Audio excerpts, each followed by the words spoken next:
Spikeroo. Hi. It's been 17 years since our last episode. Usually it's I was going to say Spud's fault, but it's not anyone's fault. It's usually it's the reason why it is the delay is because of Spud, because he's, actual things to do in real life. I do, yeah. I had to come out as translender. Yeah, but this time it was me, where I was like, I actually have nothing to do in my life. I don't know, needed a break. There's two kind of announcements, I suppose, we've to make. The first one is that we've removed all the ads from the podcast on YouTube because they were just getting in the way. They were long. It sends me a message. It goes, there's a 3-minute ad in this. I was going, oh, for Christ's sake. Who needs a 3-minute? And was it even a good ad? No.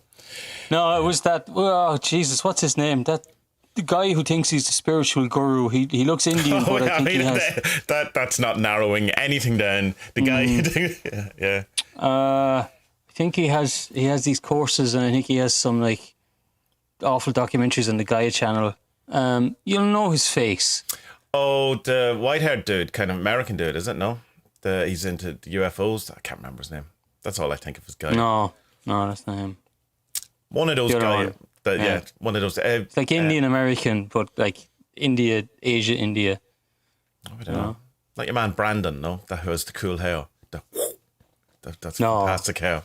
Yeah. Oh, I have no idea his name. Yeah, they're all great. Yeah, it was really long. It was like a presentation. It was like fucking hell, 3 minutes. Like, I want Tommy to make money, but I'm not sitting for 3 minutes. Well, that's the thing. You see, so the reason we turn them off is because it's like, all right, I've lost 6 cents there.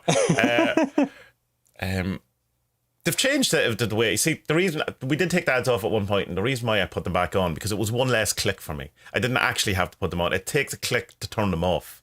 So it's like when you're just uploading stuff, just click, whatever.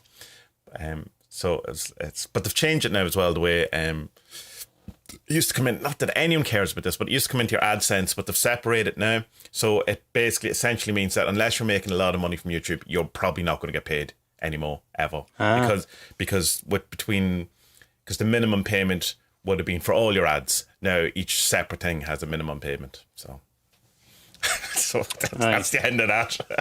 Yeah. And the second, I think, relevant, I suppose, to the TaSTA thing is we're going to try and do it every fortnight rather than every week. It's kind of as if we were doing it every week. There's periods where we do it every week, but I suppose over the course of a year, it's probably not exactly. It's not 52 episodes a year. There certainly isn't.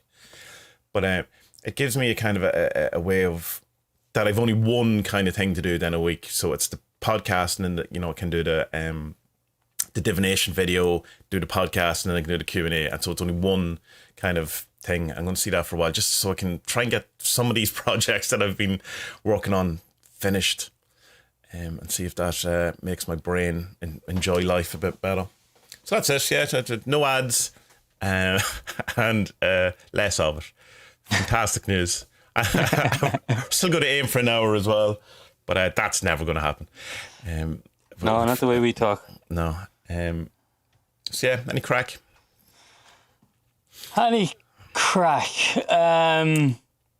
No, I have kind of withdrawn from the world a lot recently. I just, you go onto Twitter and you see someone has answered it. You're like, why? Yeah, I was talking to the wind, not to people. Yeah. But not the regular ones who talk to me. They're cool. I mean, randomers, and it's just like, why? I don't know you. You don't know me. Why? Why? Although I did that yesterday. Your man, that director of the KLF film, Paul Dunn, I assume. Paul Dunn. Yeah, it's done in a funny way. Yeah. Dwan. One of his things is on Netflix about a chess dude. He was a wino, a dipso in London. He was a thief, a burglar, and an alcoholic, and he became this really good chess person. That sounds like a song from the 70s, doesn't it? Like that's there's a song in that. There's a terrible song. There's a terrible song in it. Yeah. Yeah. Maybe if the Stranglers had done it, it would have been really good, or the Clash, then it would have been really good. Yeah. So that's on. I don't remember the name. I must look it up. No, but I just asked him: is his new documentary going to be on Netflix or available for immigrants like me who've left Ireland, because he has a new one out, which is fucking sounds fascinating, because I love that place in Dublin. It's called the Dead Zoo in Dublin. What's the proper name for it? The Natural History Museum? Natural History Museum, yeah. Natural History Museum. So it's all dead animals, stuffed animals. I remember seeing something about it before, and a fellow was saying they had found these kind of ledgers of orders of the guy who was running it, like around the turn of the last century, and it had like one zebra, one cheetah, one lynx, one puma, and your man interviewing him was like, "Oh, that's very interesting. And where were they ordering from? Oh, Africa. They were being killed." And he's like, "Oh, really? Oh, that's terrible." He said, "Well, the thing is because like back then, like they're endangered now. Well, the zebras aren't, but like a lot of these animals were endangered. So like everyone thought they were going to be gone. So like we had to get them killed to make sure we get them." Yes. Isn't this some classic turn of the century logic there from 120 years ago? You know, they're going extinct. Kill them, or else we won't be able to get them. Yeah, kill them. Fill them full of porridge. Come on. What? get them in this. Can we not just get some, breed more, and then we can pick off like the dead granddads or whatever? No, idiot. Just kill them. Is it going to be shown anywhere, or will I have to do a dodgy screen recording? It was already on RT the other day, so it was. Well, was it on? Is it on? Have you seen it then? You have seen it then? No, I'm shy. I can't get RT. All right, RT are really good at VPN, so they are. They don't let anyone access their stuff. Fuckers. Yeah, seemingly the BBC iPlayer's getting a bit better at it too, which is annoying. But why? Just let it. The BBC. They used to be only concerned if you had TV license. You go, yeah, sure. Hi, man. How does your licensing laws affect me? Oh, we're not allowed to show ads. Good. Yeah. So no. What? Oh yeah, that would make sense. Yeah, that would make sense. Yeah, but anyway, I'll screen record it. Oh, it'll be found. Don't worry. Yeah. I'm looking forward to it because I love that place. I've been there. I don't know a lot. That Reddit subforum that you found before, where we got other stuff from. That's really good. They might have it. Yeah. You sent me the message to go put it on, and I was going like, the wee man was watching. I don't know, I was watching the Axel show or something. But yeah, no chance that this is going to be turned over without a meltdown. So, and fair enough. I did tell him he could watch it. And you go, hold on, Daddy wants to watch dead things. I want to watch dead animals. It's a deadly museum. I can't go on about it enough. I used to love going there, and it's fucking weird seeing all these dead animals around the place. Cool though, fascinating. It's been years since I went. We went. It's like everyone goes in primary school. It's one of those trips, the school tours. But a long time. Let's go up. We weren't planning on going up soon. We're going to, because we were going to go to the Van Gogh thing. And last time we went booked and whatever, ready to go. He got sick. He was puking all night, so we couldn't go. So we booked again. So we're going to try and go to hit a few of those things. So hit the museum and the Van, because I think the Van Gogh thing's only like 10 minutes or something altogether. But we'll see. It's been a while since I've been in Dublin too. Probably, oh no, that's a lie. I was at Steve I, but I mean just like a day, probably pre-COVID. That's the last time I had a kind of walking around Dublin, I'd say. You need your hit of seeing lots of heroin addicts. Yeah, I mean, I've been in Abbey Street just to see the zombies. No problem. Yeah. When I was working in Dublin at the time, I had this great idea of it was like Dublin City Zombie, and it was just completely based on them, only there were zombies, and I was going, I can't be the first person who ever thought of that. No, I've never seen it. It'd be a good movie. Well, would it? It would be a strange movie. Also congratulations to William on the birth of his baby. Whoop. Yeah, on my birthday. How class. Another amazing person in this world. Another Leo. That's exactly what we need. More people who are narcissists.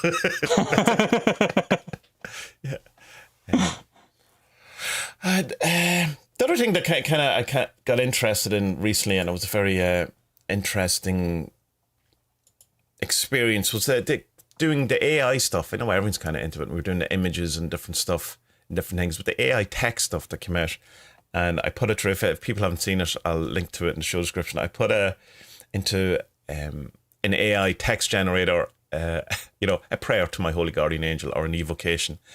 And it essentially came back, and it was like the first line is, I'll read it out, so I won't go through the whole thing, it's a bit intense. I am the last one left without your attention. and I'm going to kill myself to save others. And I'm going to do it in front of you, my holy guardian angel. Right. Yeah, and that whole hero victim thing that you have.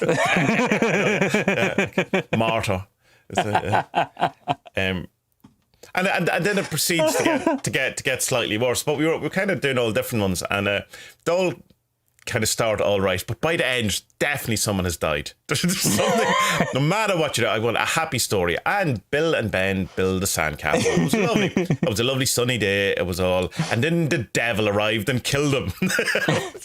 And ate their innards. Yeah, it's so dark, it's weird stuff. I had a reaction to seeing all them being put up, and I was just like, I don't like this. I don't like this one bit. Like, this there's something very weird about it, isn't it? Like something insidious and not just about it. There's a darkness to it, but I suppose it's the Uncanny Valley thing as well, that we're meant to have a kind of feel a bit weird around it. Like when something appears human, appears right, or appears like it could be, but just there's something just off about it. Which is like the guy there 2 weeks ago. He got a sex doll who looks exactly like his wife for when his wife isn't in the movie. Oh yeah. Although she was. What's wrong with our planet? Yeah. But there is an interesting kind of point to be made about the Uncanny Valley, though, is that if it's an evolutionary thing, it means that at some point we really did have to be aware of things that looked human but weren't. To have this reaction. So it's like kind of, that's interesting. Well, what was that? But So it could be as simple as just Neanderthals, something like that. But we don't get it. But it didn't work because there's interbreeding with Neanderthals. Yeah, exactly. Yeah. We had a good go in them, but we don't have it from other kind of like say chimps or apes, or that we get a cuteness thing from that. We don't get that weird sense from it. Like, they're almost human. That's a bit strange. We get look at them. They're just like us. So yeah, at some point there was something that we had to be sure that we didn't mistake being human. Yeah, because evolution doesn't make. I was listening to people talking about something to do with something to do with teeth. I can't exactly remember what it was. It might have been something about wisdom teeth or something like that. And it was kind of like one of the guys was saying, I think it was some professor or something. He was saying, well, it might be something that evolution has made. And we're not using it now, but it might come back in the future. And the person we were talking to was like, no, that's just not how evolution works. Yeah. If it just makes something as a reaction to something over a very long period of time, but it can't know what's way down the line. No, it's like when people go, is it now that we're all playing with joypads, does that mean our thumb's going to get bigger? And it's like the best way I'm supposed to explain it is that if there was an advantage to survival for having a bigger thumb, then the people who have the bigger thumbs get to have sex and have kids. That's it. So then that's how people with bigger thumbs come into it.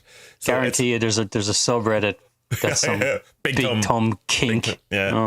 Oh yeah, there definitely is. Don't Google it. So it's not like there's no predictive thing, but a lot of the kind of nomenclature and way we talk about evolution kind of implies there's a plan, the designed or evolution.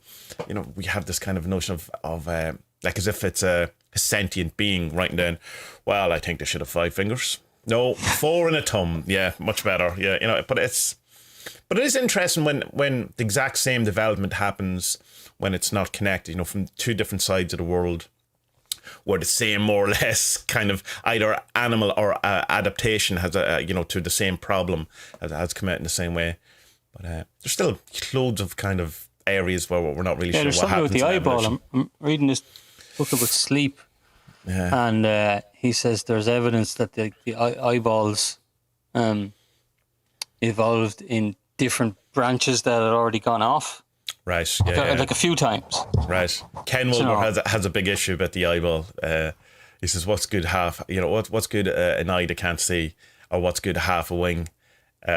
In the sense of like, why would it evolve to this from nothing into an eye? So there has to be some sort of design. But there's a great video on YouTube if you ever want to know the answer of how why it evolved the way it is. answers it very well and goes, all right, yeah, that makes total sense. But isn't it? Surely it's your brain is wanting to see.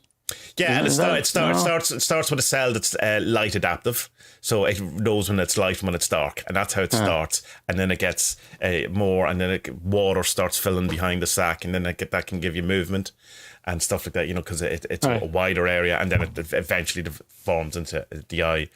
And the half a wing thing, I'm not quite sure, but I'm sure it was a leg or something, or a fin that then... Who has half a wing? What's he on about? Well, that's his point. That's his point, because they couldn't come formed with a full wing, so there has to be a point when there's a half a wing. You know what I mean? That's so. What good is half a wing? No, that's like saying someone is half pregnant. Okay, there might be half term. Well, no, it's not. It's like saying, like, how did you jump from a fish to a bird that has a full wing? At some point, there had to be half a wing, or at least a stub of a wing. And what is the evolutionary it's not like a fish advantage fin. that? Yes, I'm pretending I'm a fish. I'm finny stuff. Look, yeah. But it was one of Ken's early books. I don't know if he's changed his mind about it since. I assume he has. Maybe not. It's hard to know. But it's even reading the Iain McGilchrist's new book. It's really good, man. You really have to read it. It's unscribed, or you can pay £90 for it on Amazon, or £30 for the Kindle edition. Or go to LibGen. it's there. But he's really going for the whole attacking the reductionist materialist point of view as being a very ludicrous way of looking at the world and his whole. And is he going as far as Jung with the it's archetypes that rule it all? Or no, but there definitely is. There's overlap. It's hard. There's overlap in what he's talking about with Jung. There's certain, even down to the conjunctions of opposites, all of these things. But he doesn't ever really reference them. So I wonder, is he coming to the same conclusions from a different area, or has he read a lot of Jung but just doesn't reference them in the way he does to other people? Because in the interview, the last interview he did on Rebel Wisdom, he does mention Jung at one point. So I mean, I don't know, but there's definitely coming in the same area, although with McGilchrist he would be more, rather than conscious unconscious, which is Carl Jung, he would be more left-brained, right-brained, and they're not, while they have similarities and you could make the same points, they're not the same thing, because the unconscious is unconscious, absolutely, whereas the left brain isn't. It's self-reflective and thing. But he makes a great point about the fact that the reason we're in the state the world is today is because we've become a left brain society in totality, and that's what reductionist materialism has brought us. And take out meaning from everything, and then people suddenly don't have a reason to do anything or have any meaning. And it was really good. I'll tell you exactly what he's like, right? And when I'm reading it, the sense I get, he's like Peter Kingsley, who 18 minutes. Who had 18 minutes? 18 minutes. Yeah. Who doesn't feel the need every 3 sentences to tell you how good he is. Like he's like Peter Kingsley if Peter Kingsley wasn't insecure, right? So that is, you go, right, he's that interesting, that kind of feel, he's that only, it's like Peter Kingsley. Does he talk about the buttocks as much? The goddess. Peter loves the buttocks. The buttocks. But it's like Peter Kingsley chapter. It's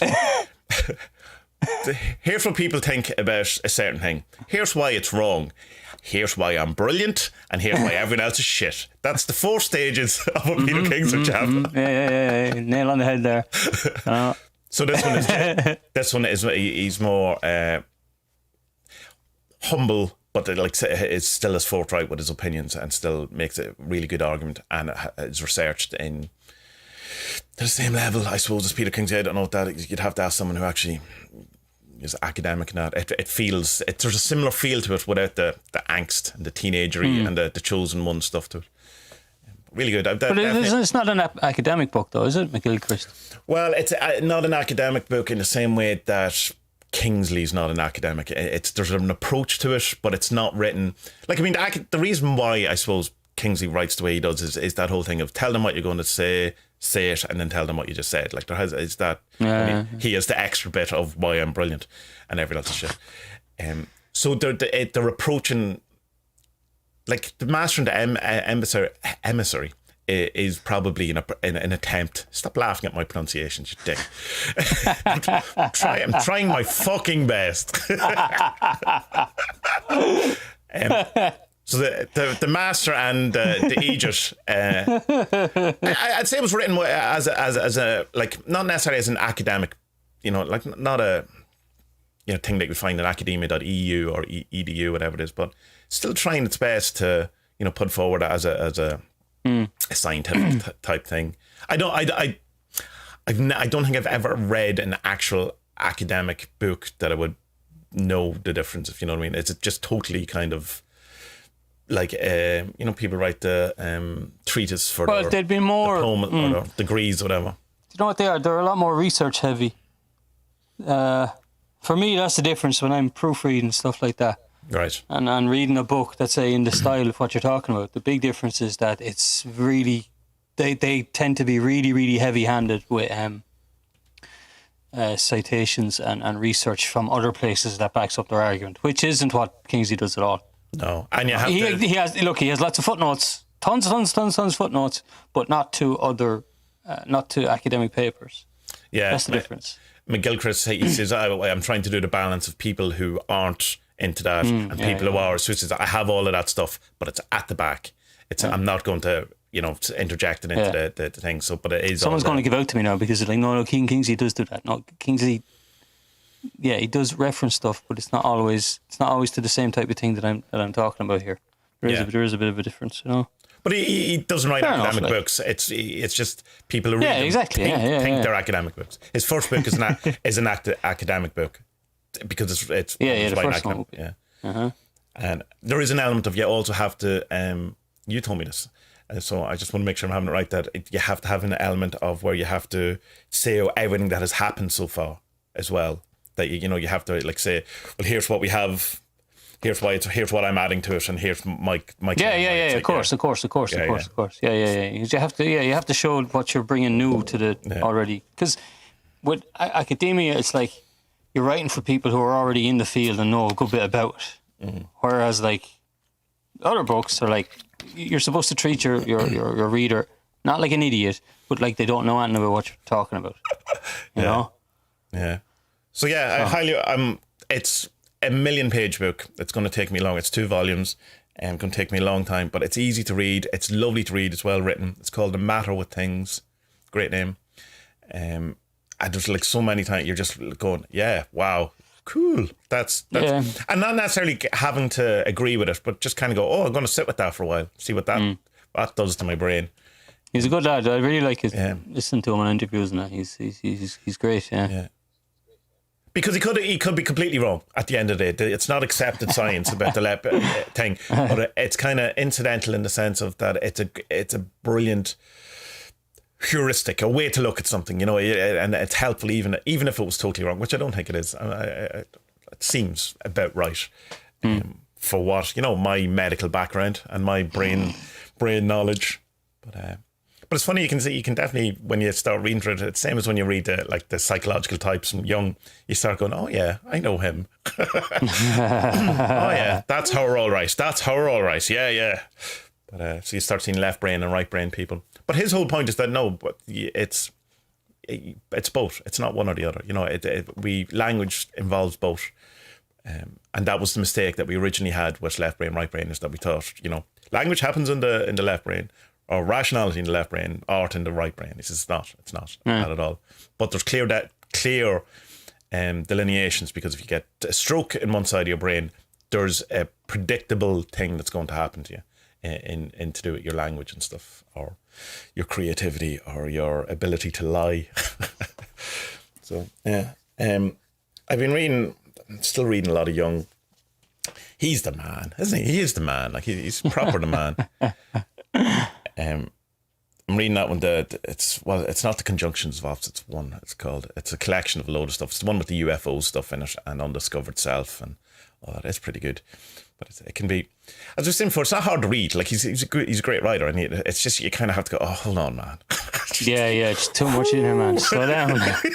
Pad it out a bit, will you? Give me a month to get over that paragraph, please. No, very fun. Like the stuff, the videos, the lecture stuff that I posted. He's quite funny. Like, and you know, I'd say he liked a dirty joke. Probably a racist joke too. Yeah. I was looking into the whole Nazi thing or whatever, and it came up in what book did it come up in? I was reading, or come up in some video stuff or whatever. But it was a deliberate attempt, supposedly, by the Nazis to try and claim Carl Jung, and as soon as he knew that was happening, he said no. And the reason he kind of didn't pull out earlier in Germany is he was like, well, we should probably talk to these people. You know what I mean? We should probably give them therapy and counselling and see what it is.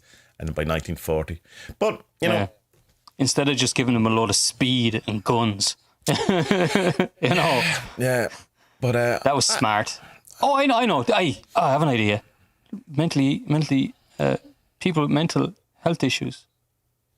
Don't give them guns. Guns and drugs. That's it. Guns and drugs. Of course. What are we thinking? Guns and drugs. Give them. Have you seen the footage of Alex Jones in? I read about it. Obviously, the Johnny Depp case is over, so now we need a new court case. It's Alex Jones, and it's going like your man asked him a question. Goes, did you ever text anything about Sandy Hook? No. Well, come here to tell you, your lawyer sent me your complete contents of your phone 2 weeks ago, and I told him he did. And then he said nothing for 10 days. So legally, I have it now. Yeah, here's your text messages where you talk about Sandy Hook. Oh, well, I'm not a tech guy. And the judge goes, come on. Answer the question, Mr. Jones. Just answer the question. Obviously, Alex Jones' lawyer went, this guy's definitely guilty. I'm giving him Brilliant. I'm going to accidentally give him it's a civil case, though. Like, he can't serve any time for this. He'll be bankrupt, I presume, yeah? I assume so. Yeah, it's awesome. totally money. You know, it's how much does he owe the parents of? It'll be a lot. Yeah, but sure, it's like another thing I seen today. O.J. Simpson was 32 million. The civil case was something like that, and he had to pay, and he's paid 133,000 in the 20 years, 25 years, whatever it is. But there's stuff like that. Well, I don't know how it works in America, but there's stuff like that usually. Someone, the government or something, pays the bill, and then they have to pay that back. Well, I don't know. I know the only thing I know. Probably not in America, though. There was a guy I knew years ago, and he owned a shop, you know, like a knick-knack shop or whatever. And something happened. He said someone robbed something and they didn't, or someone fell. Something happened anyway in the shop that he was sued, and he owed, making this up, 100 grand. And he says the way it works out though is that you know, obviously I don't have 100 grand, so to work it out that you'll pay a tenner a week for the rest of your life. Yeah, so the government pays it and then you pay back. No, he pays that guy a tenner a week or whatever it is. If your man doesn't, that's all the money the guy gets. He says, so it's useless. So if you hear all these things of they got 50 grand or whatever, probably didn't. They're owed 50 grand, but you're getting 25 quid a month. Right. So it's insurance claims really. That's where you want to make your money if you're going after stuff like that. That was 25 odd years ago. I don't know, you know. Yeah. What the? Okay. Fair enough. No, I've finished up the Valis trilogy, and I'm reading there's a fourth one as well, which is kind of like I got the name for it here. So you have the Valis trilogy is Valis, Divine Invasion, and Transmigration of Timothy Archer. But there's a book before that which was in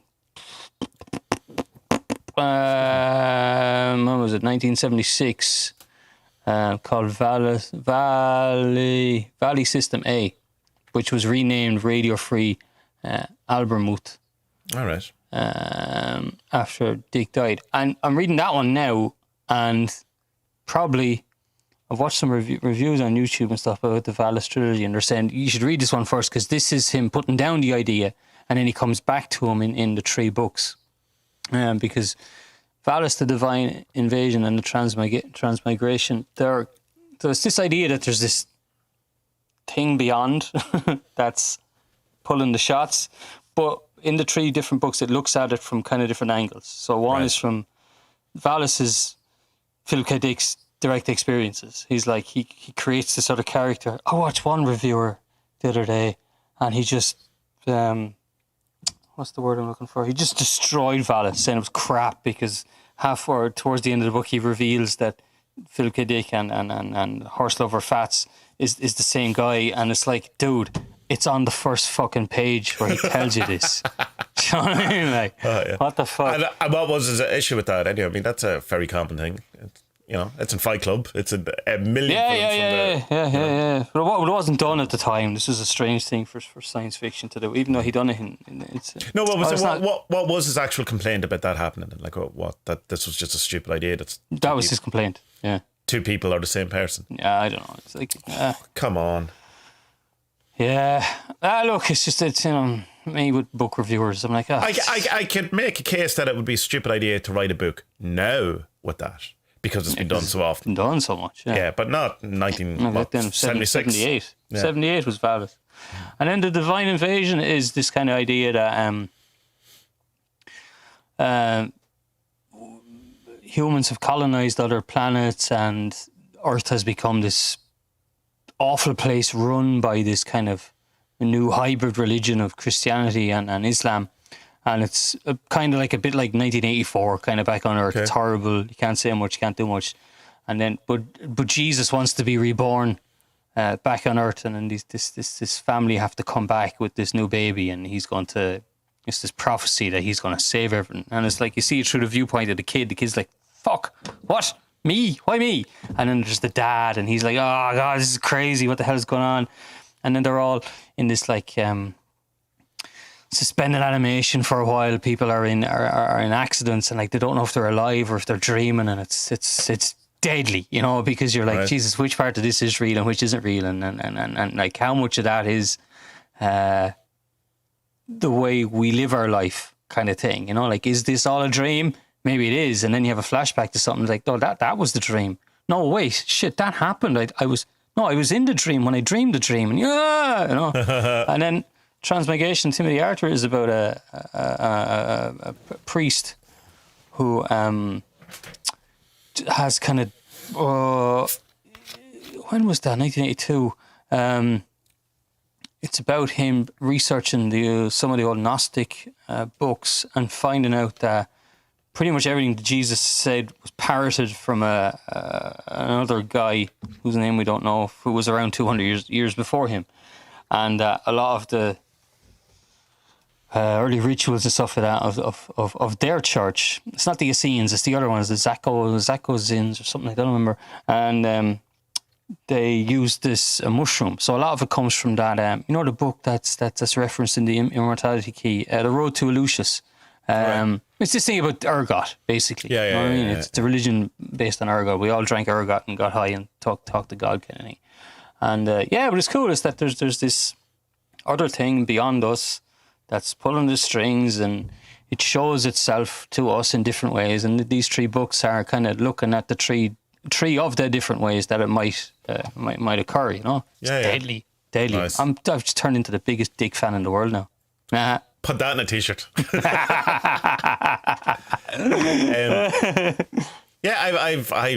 I read the Blade Runner one, The Android's Dream of Electric Sheep. Yeah, that was cool. Mm-hmm.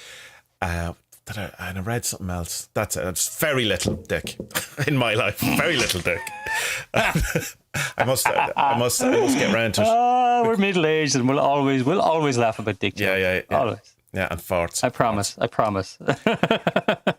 Yeah, but I want to read more fiction, so I'm going to get into it. Sci-fi. I really enjoyed The Three Body Problem. Did you read that? That's really good. You should. No, I never read that. Oh man, really good. And I suppose the last kind of sci-fi I read before, well, Flowers to Algernon is probably sci-fi, but Stranger in a Strange Land was the one that kind of stuck with me for a long while. Again, one from the 60s. They're probably worth reading. It's the same. He's a guy, he's born on Mars, so he basically owns Mars, and he comes back to Earth, and they're trying to, can we have Mars? But he becomes a kind of a godlike figure and sets up a sex cult, essentially. But nice. Yeah, and grok. The word grok comes from that book. That's completely invented from that. But he's the same guy who wrote Starship Troopers and a number of other things. So he's pretty good. But yeah, Dick. Yeah, must take a bit more Dick. Must enjoy a bit more Dick. Yeah. Good thing we don't run ads in this anymore, because it's definitely getting demonetized. Okay. You doing anything, spiritually wise, magic wise, anything strange going on? A couple of things going, but not anything that. Well, we're doing the aethers. We're doing the scrying the Nokinators. I've been doing a couple of binding things, calling people up. I did a binding with not exactly a binding, but a visualization journey thing with Carl Jung. And I had him, and I bounced ideas off him that led to a very, very satisfactory conclusion of something. He was able to show me something that I didn't realise. And just, and to say, like, he had the same thing where he had people in his head that he would talk to, that he, deliberately call up or whatever. So that worked well. To the point that I'd even say maybe he was there himself. But he was telling dirty jokes. It was really funny. Kept going, pull my finger. I'm going, not pulling your finger, Carl. For God's sake. Yeah. A book flies off the shelf. Yeah. But yeah, not really. Meditation's gone to shit, absolutely. Once a week, possibly, when I can be arsed. That's about it, yeah. You were saying your meditation's a bit less too, wasn't it? Or Well, I find it hard with when the kids were here. I need to get back into doing it alright. Like, I find myself doing it at night time, going to sleep, but it's not I don't like it, it's not the same. It's not the same. It's just not. No. It's better to do it, if that's what you're doing, to do it than not do that, but it's not. It's just not the same. Because you eventually just sleep, Yeah, I found a nice kind of little cheat though, because like I've been walking the dog, going for longer walks lately with the dog, and I'm fucking power walking as fast as I can, and your mind just goes blank, Yeah. It does, like, and I like that. It's a nice feeling where there's just fucking nothing going on, because usually it's like kind of stuff. But I have the opposite thing though. When I go for a walk, I have to listen to something, or else I just start arguing with people in my head.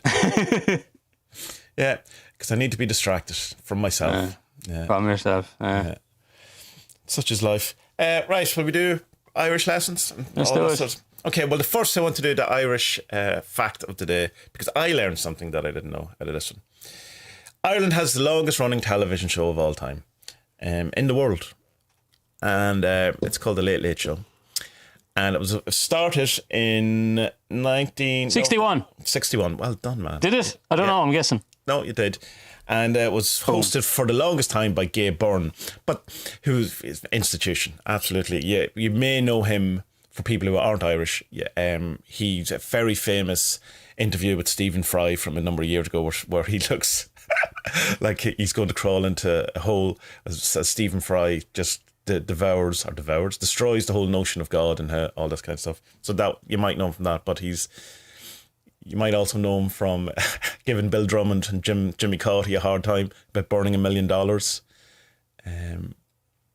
don't think we talked about him on the podcast before, did we? No. It came up early in the podcast, because I know you like him as a. I like him. It was a great interviewer, so he was. Yeah, it was really good. But anyway, what I didn't know was that a person called Frank Hall hosted it for a brief period in 1964. Did not know that. Then you had the most boring man in the world, Pat Kenny, did it for 10 years. 10 years. And now you have the most slappable face in the world, Ryan Tuberty, who's hosting it at the minute. What's my dad call him? That long streak of misery. It's very, I don't know what to make of him. He's like, I don't know, I could any things you could say about him, but he's obviously doing well. People seem to like him. People like to give out about him as well, which is important in fame these days. People have to like you, and the people who dislike you have to enjoy disliking you. Yeah, I don't mind him too much. He's whatever. He's grand. Like, he's grand. Yeah, he was in RD one time, and Vanessa met him, said he was all right. So went round. I mean, the thing about him is that when he comes up against, say, a politician or someone who's used to being interviewed, he's not great. He wasn't great with the one from Derry Girls. You can see that one where she actually, in fairness, asked pretty shitty questions, and she called him on it. She basically goes, "Would you ask me that if I was a fella?" And he's like, "Oh, blah, blah, blah, blah, blah, blah, blah." And was always huge on Twitter. He was nearly the main character for an hour on Twitter one day. Anyway, yeah, the Late Late Show. It's essentially a talk show, where, and then you have the music coming. It's the standard kind of it's Letterman kind of thing, all the stuff. But that's funny. Yeah, there's always a miserable part. There's always a miserable part where they get someone who isn't famous to talk about their dead baby or their arm that rotted away, or that had cancer, got cured from cancer, and then how got much it they again. Want a dead baby. That's another one. Seen that complaint as well. Or the parents of people whose daughters had dead babies. Anything or like that. Wanted dead babies. Or wanted dead babies, yeah. Always that kind of thing. And then you'd have, the latest musical guest coming. Bono was been on it any number of times, I suppose. And it was they would always put the really, really sad stuff on right before the end as well. I think you too. Yeah. And then to lighten the mood, then they have a competition, because they start off a thing with there'll be a competition every week. Ring in this phone number that costs €1 million per minute. Yeah.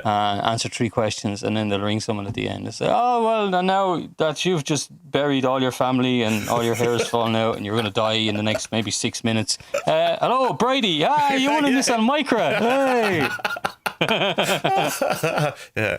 And Boys Own made their first appearance ever in the world on the Late Late Show. That's seven of them at the time, I think. But then Dickie Rock's son was in it. Was it Dickie Rock, or was it Bruce Shields? Bruce Shields' son was used to be in it. That's some other trivia for you. Right, that's enough Late Late Show. Do you have any other Late Late Show trivia?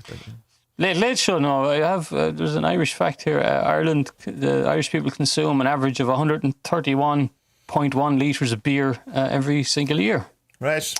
More Guinness is drank in Africa than Ireland, though. Yeah, Nigeria. There's a bigger brewery in Nigeria. They have, I don't know if it's true now, but I read it on the internet.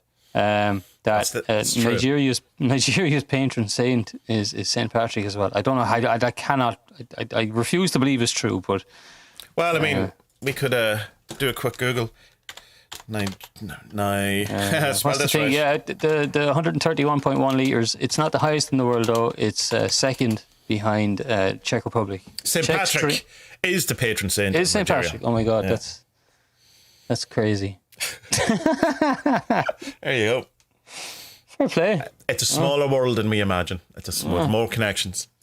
We had a request for what to teach people in Irish. Thank God. That means I didn't have to think about it. And it's how to tell the time, or around time.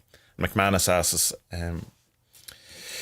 See, this could be a long one, but I don't want it to be long, because you could get into all the different numbers and all that. But essentially, because there's a different way of counting with time as well. Yeah. Essentially, you say, what time is it? It's Céin Tom é. 3 words. Céin Tom é. Or there's a few variations. Cé Tom atá sé. Never heard it, but I understand it. Cé é an Tom atá sé. That's like when you really want to use more words than you need to. Yeah. What the time is there of it there? Please. What is the time of it now, right now? No. Yeah. So the response would be whatever the time is, but let's say it's 1 o'clock, because that's easy. Tá sé a hen o'clock. A hen is 1, a dó, a 3, a 4, a 5, a 6, a 7, hooked, ní, a ja. There you go, 1 to 10. And then the halves, lahur. There's a lot of hoors in Irish. Yeah. This one's a lahur. It's lahur taréis a hen. So it's a half an hour after 1 is how it translates. And the one I couldn't remember, because I was trying to think before I looked it up, was what's quarter past? And as soon as I seen it, of course it is. It's carú taréis. Carú, yeah. Yeah. And then to say it's 1:45, it's carú cun. Is there anyone here? There's I'll put the link in where it goes through. Literally, it's 1 o'clock, 1:15, 1:30, 1:45, 2 o'clock, and a whole list of it the whole way down. I suppose midday, mian oka. That doesn't feel familiar, but I'm sure it is. I've never heard that before. Yeah, or midnight. Sorry, is mian. How you see it? Anyway, tashi man le midday. Margin, I definitely, yeah. Trinona, they were. I suppose when you're at school, it was Modgen and Trinona were the big 2 time periods that would get repeated over and over again. And Ishtuk for the evening, which is quite nice. I like that word. So yeah, Cén Tommy, tá sé Cahru con what's 12? Jesus Christ, Tommy. Jig. Dóig. God. Dóig. At the moment. So if you come to Ireland, just ask people in English. Because they won't know it in Irish. Although, they won't know. Although, in fairness, Cén Tommy is one of those phrases that people use an awful lot. I notice, and it's just kind of it's stuck in there. That you know, if you weren't in Ireland, you probably would go, what? You know, people go, well, Cén Tommy, and people go, well, it's 1:30. You know, they'll answer in English, but there is, you hear every now and again people will ask it in Irish. At least I do. Now. They don't really do this 1:15 thing over here.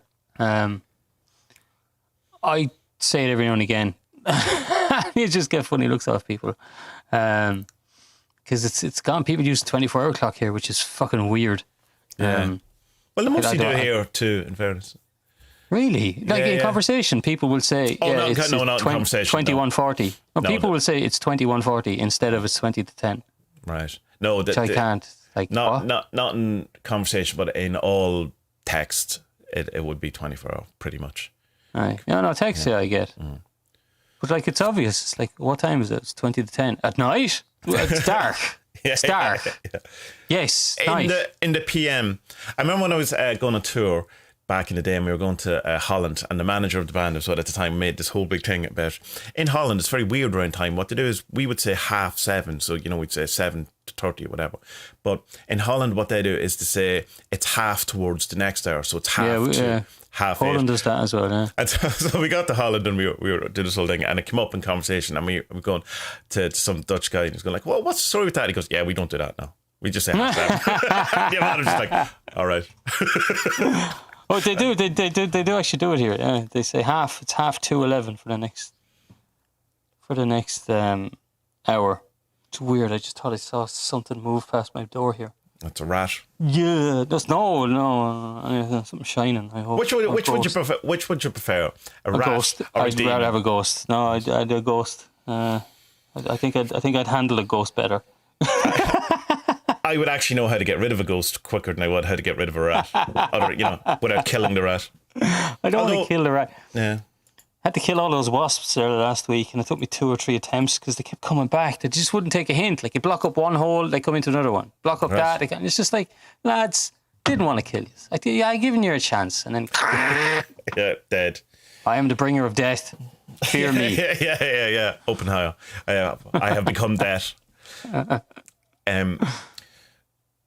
Do you want to do Angels Demons? We've 10 minutes left, but I mean, I'm no rush either. Like, yeah, no, I'm not really prepared for it at all, am I?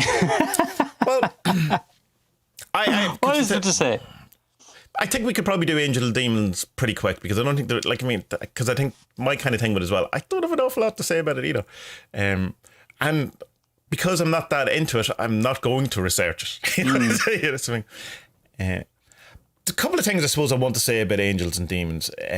Particularly, it's more to do with demons, and it's to do with the whole kind of whitewashing of demons that happens in the occult circles, which I don't think is probably a good idea.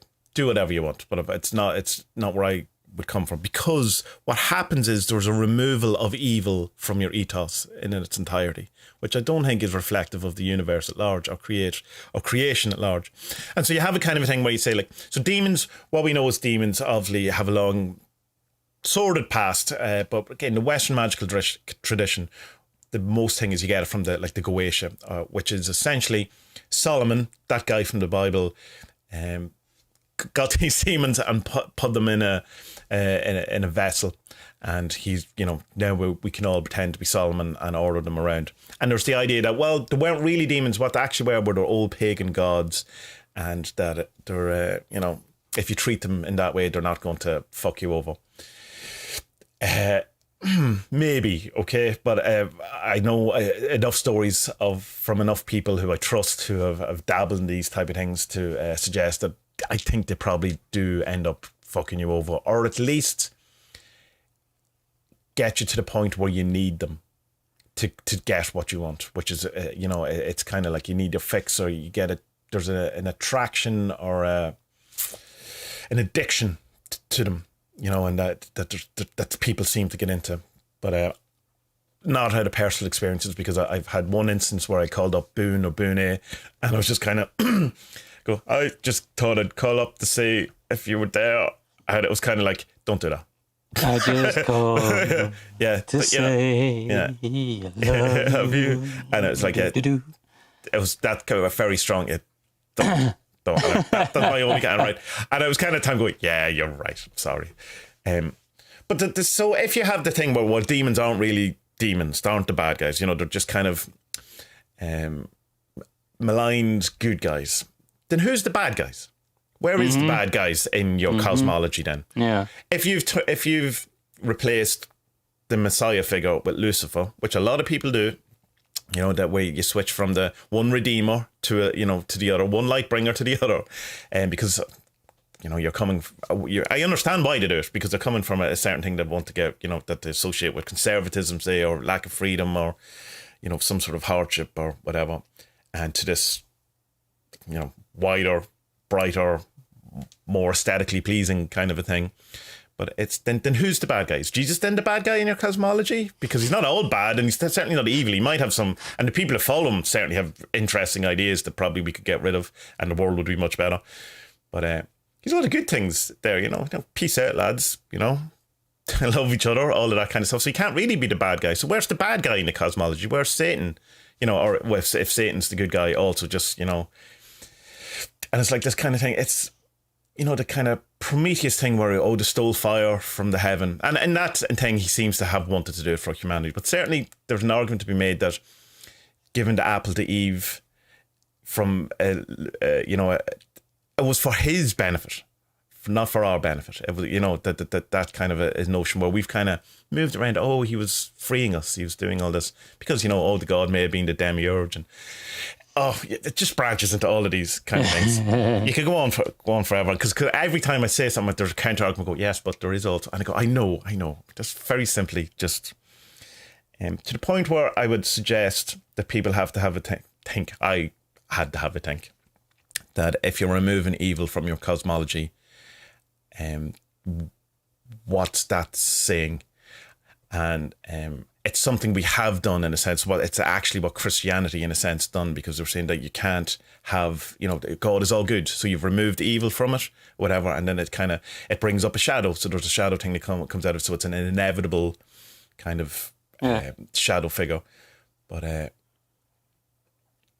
so yeah, I would say that demons are probably evil in the sense, and it'll be varying degrees of that as well.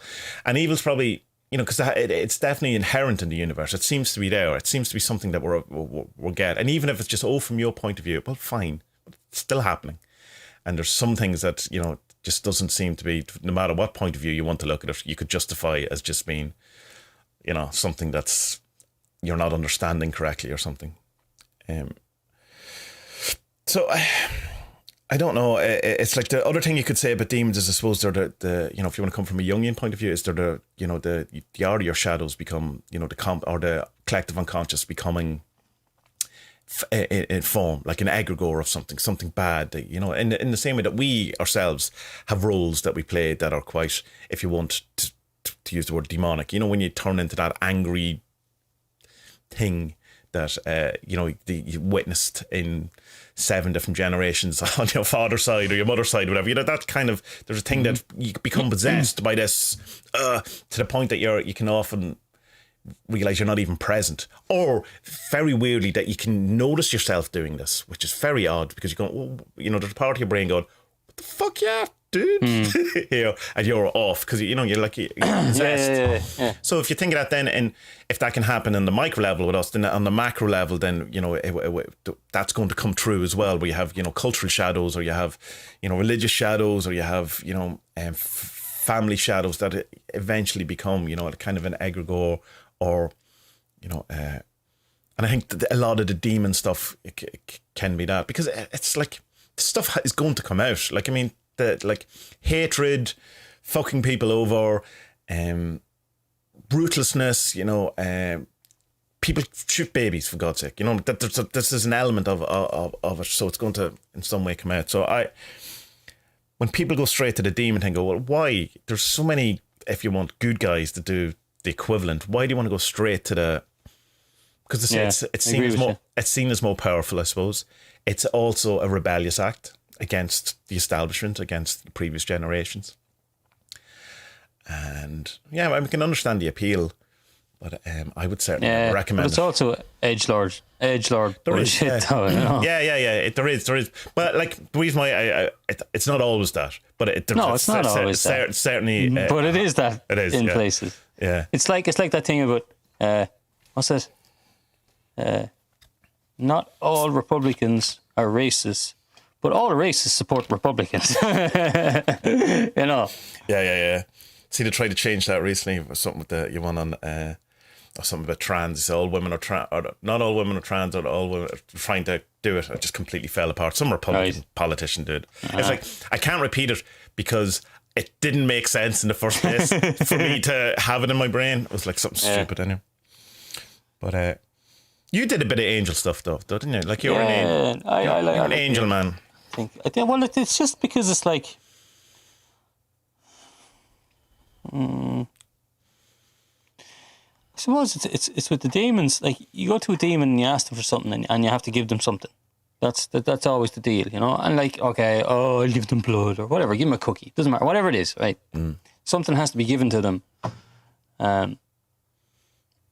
for the deal to be sealed, you know. Whereas with angels, I'd put saints in here too. They want the best for you, you know.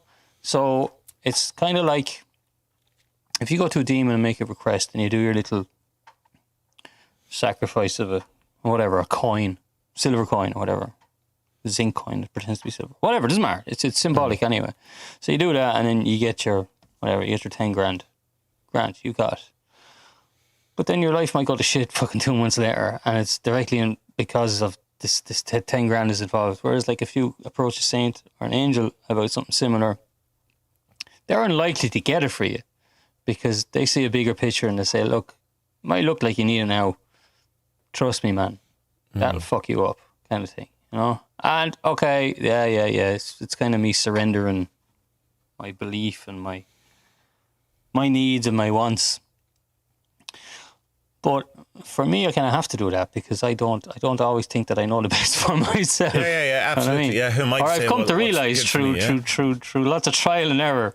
There's a lot of situations in my life where I haven't a fucking clue what's the best for me, you know? Yeah. Absolutely agree. That's why I go with them. I absolutely agree that you have no idea what's best. So yeah, I got a couple of books, do some rituals every now and again with them, and the last one I did, I got the shit kicked out of me by an angel because I wanted to speed up the awakening process, and she's like, "Oh no, you're still a dick, and you don't like yourself yet." You know, it's a good while ago now. I learned a lot from it though, and I was kind of blown away by how fast it is. You read these books, and then you read about these doing these performances or rituals, whatever, and it's kind of like, look, nothing might happen for ages. Could have been 6 months, could be in a year, could be in 10 days, could be whatever. But like for me, I was getting an answer. Well, not the result, but I was getting the answer within the first 1 or 2 meditations. You know, it was just yeah or no. That's fine, okay. But then, you know, because I'm nice, I kept doing the ritual for so many days anyway, because I think you kind of should.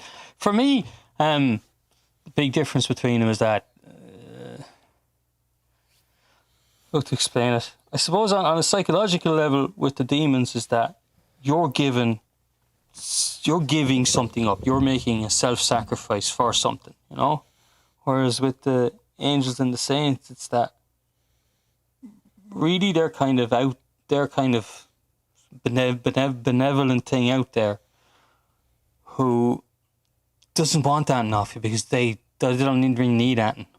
Whereas I see the demons kind of, as in they feed off this thing that you give, You know, they don't need it as well, but because you're given something. No, I think they need it. I do. Yeah. I would, because if they're like they're parasitic. That's what I'm fucking looking for. Yeah. So they do, and that's why I think they become more. It's like a drug, right? So you become more addicted to that kind of thing, and so it's like you do the one thing for tenner, then it seems like a good idea to do it for $1,000 or whatever, you know, and it's just kind of, and then it's like to take the drug analogy to its conclusion. You can't go out any night without your line of coke. You just can't function. You can't do anything. I can't go and talk to one without my drugs. It's like that. It seems to. This is only secondhand information. It seems to be that it becomes so embedded in your life, a proper parasitic thing. I'm just saying, anyone I know who's done stuff with demons doesn't really have any good stories. No. You know. The Duncan one is a great one about how, you know, when people say, oh, when you do magic and you get it in the worst possible way or something like that. I think a lot of that's from doing demons crap rather than, and he's like going, it's in the Baptist Head books, or he talks about it in the podcast as well, I think, where he talks about called up a demon, wanted some money, thanks very much. The next day he's in the bank, or 2 days later, 7 years later, whatever the time is, and the guy in front from drops money on the ground. And no one sees it, no one cares, he could pick it up, but then you become that person who, you know, when you know whose money is, it's different if you just find thing and you go, right, you're essentially stealing at that point. Yeah. But morally grey, you know, and he picked it up and gave it back, and he goes, right, that's the deal, that's the pack, that's the stuff you're getting into. It's the, this isn't because next time, it's something else, and it's a I did it last time. Sure, it's a good point, because like I may as well kill this guy because it's money. You know what I mean? He's a bad guy anyway. It's like, you know, from what I was saying there is that, like, okay, you're making this kind of physical sacrifice or sacrifice of something, but then there's also the thing of, like, you know, part of the deal is that you might get this through something shady. Yeah. And then you have to. I mean, you're all right with carrying that. Personally, I'm not. No. I have enough fucking karma. You know what I mean? Generations of miserable Murphys on my shoulders. You know, I have to deal with all that stuff. Dead granddads showing up every now and again. Yeah. And Tommy will attest to that. And I think adding on more baggage to yourself isn't really what you want. The other thing, though, with angels, and it has to be said, is that there's two ways of looking at it. There's one is, and it's the same with, say, you're talking about the Secret Chiefs, the White Brotherhood, what do you call them? The good guys of Shambhala. You had your own little Bodhisattvas of Shambhala. That's it. Yeah, I like cool that. Cool name. Where they love you. They absolutely only want the best for you. They want you to awaken. They're very personally invested in you awakening. So they have to, so that's one way of saying that's what the angels are. They're completely on your side, 100% want you. Certainly seems that way at times. But then you have John Dee's experience and Edward Kelly's or whatever, where the angels definitely had their own agenda, and not exactly to the benefit of John Dee, to the point where, like, they were saying, like, can we have some money, because I'm going, my kids are going to die and starve, and they went, nah. Nah. And although and then all his books were stolen. That seems, I know, of all the tragedy of John Dee, that's the one that hurts the most. 6 kids died. Yeah, all his books were stolen. Oh man, that sucks. Yeah, so stupid. So I mean, and the same with saints as well, because it depends on the saints that their intercessions, again, it's that intercessory thing or whatever. They may have their own agenda, and and they've certainly their own speciality, and their and then you're getting, see, when you go that way, you're getting into like the Loa and the kind of the African dyspersia thing. I can never remember what that is, like the African stuff that came out. Diaspora. Thank you. And so. And they certainly seem to have their own kind of will and agenda and autonomy. And by agenda, I don't mean bad necessarily. It could be, or just not in alignment with yours. So, I mean, from one point of view, it could look, if you subscribe to this thing. That it could look like you're getting fucked over, but it's just no. It's like Pan and Hellier. It was for him, not for you. The ritual's for them, you know. So there is a kind of you have to decide, or you have to find, you know, put your toes in the water and find out for yourself what relationship you're having, you know, with it. You know, would you prefer just a no, than be taken along for something that you mightn't have signed up for, you know, which could be a thing with angels. Yeah. I think the angels will give you, you know, there might be some tough love in it, you know, which is, I think that's okay. But whereas with the demons, like, yeah, no, just things, and I've tried to. It's just too many bad stories. Just put me off. Yeah, because like, you pick up the book and like, oh, this guy sounds deadly, and then you're like, no, no, it's okay. I'll wait. I don't need it. You know? Yeah.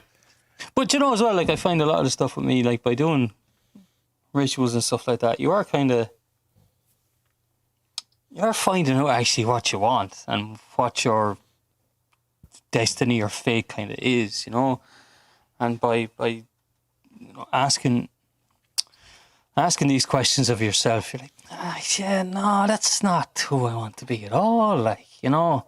And so I think it's good for that. I think it's good for that. Even if it's just a psychological thing, you're just saying, yeah, no, actually, I don't want to spend, you know, 20 days petitioning this saint or angel for something, because I don't need that. I don't want that. I'm okay without it. You know, because that'll reveal actually what's behind that, and you're like, no, I don't need the new car. I just need to find a job that's closer or whatever. You know what I mean? Like, you know. Yeah, it's an element of, you see, we've talked about this before, but it's relevant, so I'll talk about it again. And that whole kind of thing of, it's coming out of your kind of notion as well of who am I to know what's good, best for me, all that stuff. And I definitely have a more of an appreciation for that than I used to, around my kind of issues around surrender and stuff, just because it always seemed to not work out for me. But it's becoming more clear what that is. But it's this kind of notion of that, if it's you're in a point where you have to, you know, you think you should go and ask for something to one of these things, I kind of, by that very notion, it has to not be right for you. Because if it was right for you, it would be happening. And I'm not sure I fully 100% agree with that, but I also do, you know, in that your world is a reflection of where you are and all that kind of stuff. And it's like, all of the shit versions of go with the flow and, you know, let the universe provide and all that. They're all the shit versions of that. There's a higher order thing to that I'm beginning to see, not fully, but that looks the same, smells the same, but isn't a fucking duck, right? It's a completely different animal. And so I kind of have it's like a self-imposed restriction, I suppose, of that. I don't ask for anything because I feel, well, one, I think it's something, you know, to have that thing, something bad will come out of it, you know, which is not always the case. But it's that I have a thing around that if something good happens to me, that something bad's going to happen to me, and it seems to play out. But is that playing out because that's a law, or is that playing out because that's what I've decided is true? So I kind of don't go to angels, or I certainly don't go to demons, or I don't go to anything to petition anything for me or to do anything for me. But there also is a part of me that is kind of, I'm not asking anything for help. I'm grand. Yeah. There's that too. I can do this. I can handle everything. I change the world. Yeah. No. I think it's okay to go to stuff and say, look, I don't know what to do here.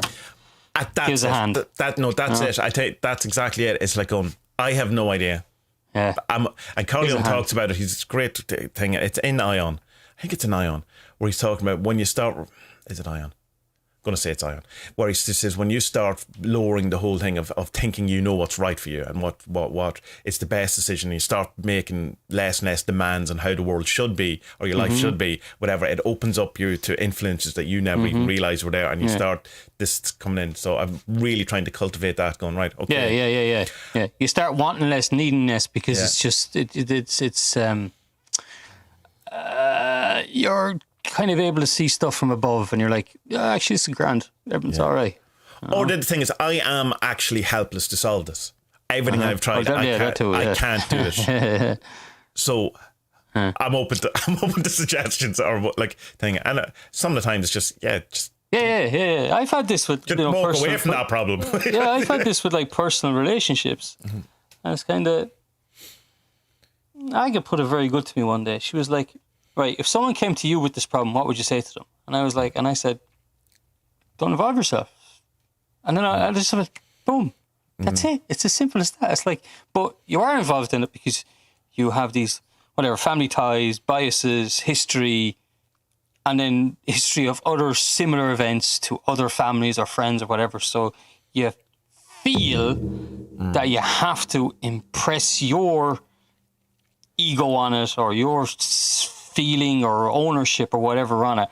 But then, like, if you actually step back and just say, "Shit, I'm not even in that. What the fuck?" It's like watching an argument on Coronation Street. You can just go, "Jeez, that's mad." And then walk off then, this has nothing to do with me. This is brilliant.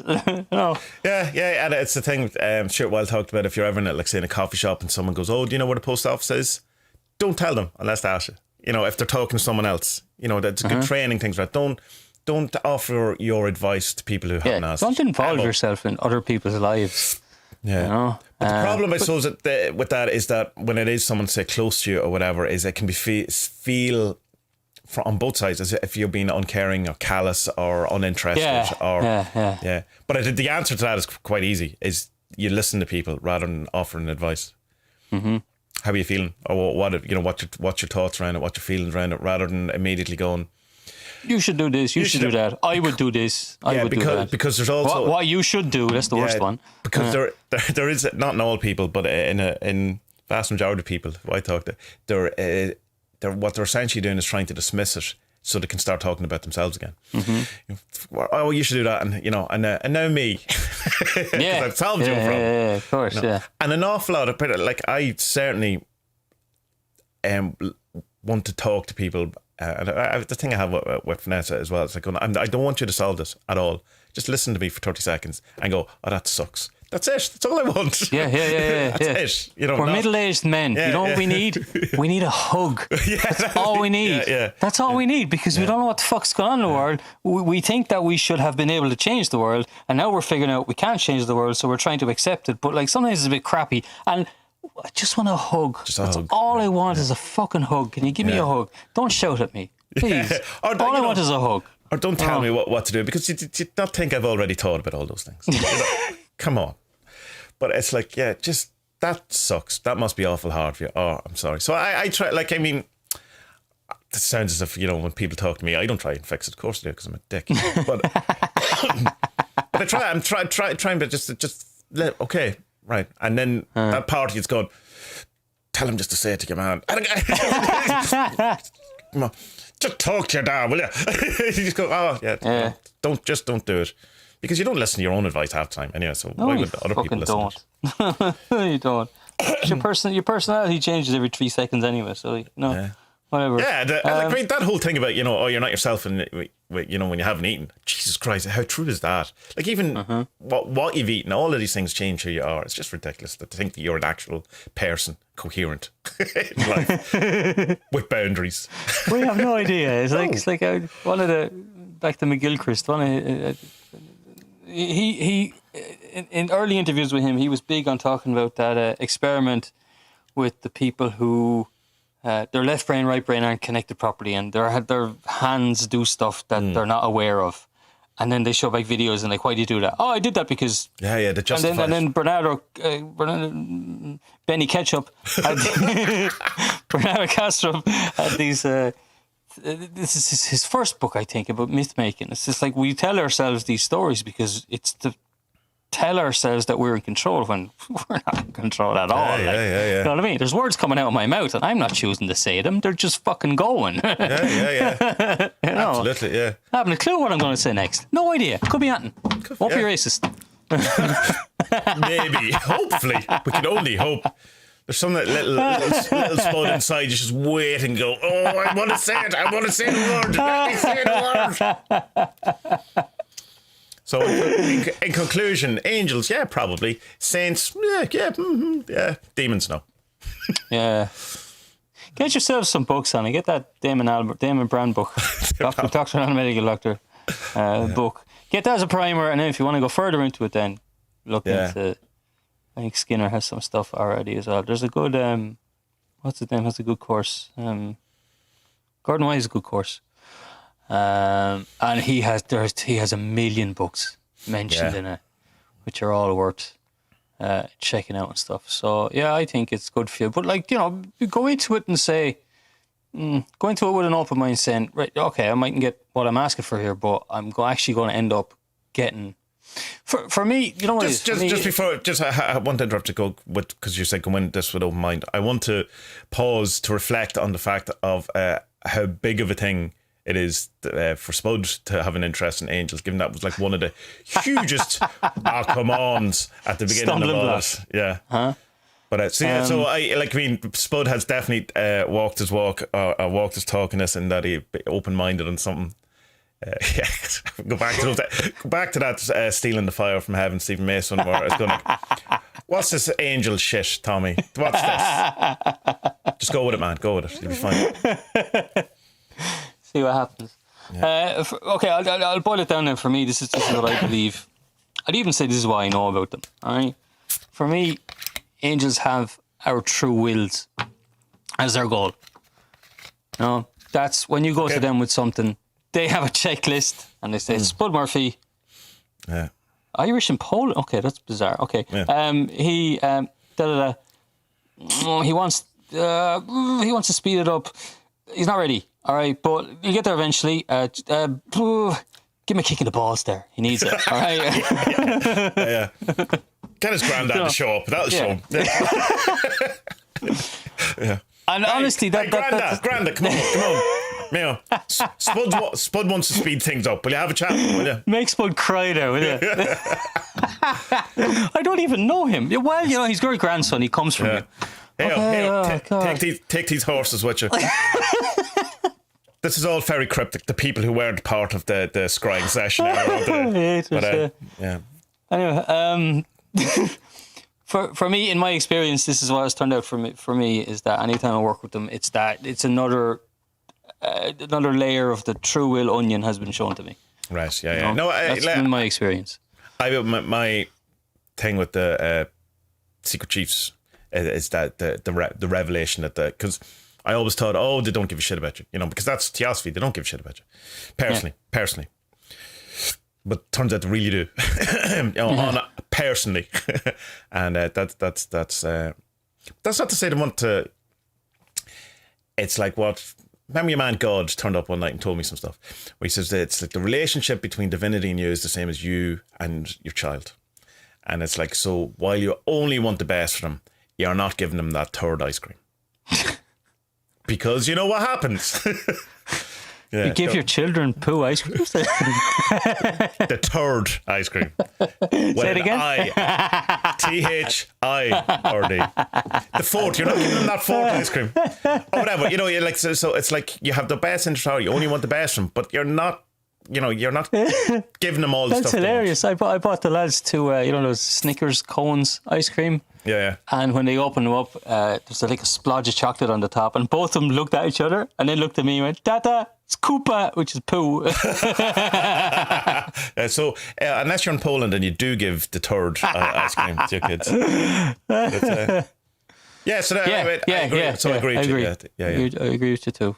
Yeah, it's good. It's exactly like that. And I'm convinced to this day, and I think I'll probably go to my dead in a grave or with a wake on a river with horses. But, we don't know what's best for us. We just don't know. So you just kind of have to give it up. And when you are at your wit's end, then just say, here, look, I need a hand. And you'll get the hand. You'll be given it. You just kind of have to trust the air around you or whatever, you know. And I know that is a hard thing for people to do, to give up their sense of autonomy. But oftentimes you just kind of have to and just say, look, this problem's too big for me. I talk to people and it's not clear in my head. Was it Alan Chapman calls that peak helplessness? Right. Yeah. So it kind of describes it well. The video the other day on the Philip K. Dick channel I put, that's hilarious. He must be half fucking locked in the video. He's playing with bows and arrows, and he's tickling a flower. Yeah, that's all from his TV show. It's really cool. Did you see the other one I put up about the Charlize Theron playing his sister? That might be interesting. They're making a movie about Philip K. Dick, but it's about the sister, who of course. Oh, sorry, that one. Yeah. So anyway, just to go back to the to finish this 10 minutes that turned into half an hour. It's shocking. Angels probably have your best into the heart. Demons definitely don't. The saints definitely had their own personality and their own agenda as well, but not, so it's like if you go to a really religious saint, a really Christian, they're going to give you a Christian response, like, so it may or not jive with you or not, but it's definitely not, from their point of view, they think it's for your highest good, although it mightn't be. But from a demon's point of view, they don't give a shit. They want it from their point of view, unless of course John Dee has his own opinions about angels, so that's worth considering too. And of course, the Bible calls them, terrifying. They're absolutely terrifying beasts. The first thing an angel will say to you is, "Do not be afraid," because they are. Be not afraid. Yeah. Right. So, well, have we any of the fundamentals left on the list? What's the next one we'll do? Oh, I got so many books here in a mess. I don't know where the list is gone. No, I don't know where it is. Guys, I'll have to write to you during the week, Tommy. If anyone has any requests, as if there's anyone listening to the end of this podcast, if you've made it to an hour and 21 minutes, fantastic. Well done to you. You won a prize, no prize, as Marvel used to give it. We'll come up with something. So right, we'll see you in 2 weeks. See you in a fortnight then. Bye. Bye-bye.